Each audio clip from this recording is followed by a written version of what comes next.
Tube Tamil cinema news. சந்தானத்துக்கு K. Rajan கண்டனம். சும்மாவே ஏகவசனத்தில் பேசுகிறவர் படா தயாரிப்பாளர் கே. ராஜன். கமல்ஹாசனையே விஸ்வரூபம் பிரச்சனையிலும் அதற்கு முன்பு ஹேராம் திருட்டு CD பிரச்சனையிலும் கண்டபடி பேசியிருக்கிறார். அவர் சந்தானத்தின் ஆபாச காமெடியை கையில் எடுத்தால் ஆடியோ வெளியீட்டு விழாவில் அப்பட பாடல்கள் பற்றி பேசாமல் சந்தானத்துக்கு தவில் வாசித்தார் கே. ராஜன். NS கலைவாணனிலிருந்து வடிவேலு, விவேக் வரை பட்டியலிட்டு அவங்களையெல்லாம் ரசிக்க முடியுது. சந்தானத்தின் ஆபாச காமெடியை நம் வீட்டு தாயும் மகள்களும் கேட்க முடியாத அளவுக்கு ஆபாசமாக உள்ளது என்றார். சந்தானத்தின் காமெடி டாஸ்மாகை மையம் கொண்டது என்ற குற்றச்சாட்டு பரவலாக உள்ளது. அதையே கே. ராஜனும் தெரிவித்தார். சந்தானத்தின் டாஸ்மாக் காமெடியை பார்த்து இளைஞர்கள் மதுவுக்கு அடிமையாவதாக அவர் தெரிவித்தார்.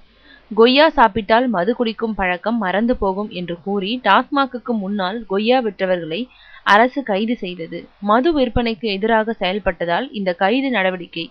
கே. ராஜனும் மதுவுக்கு எதிராக பேசியிருக்கிறார்.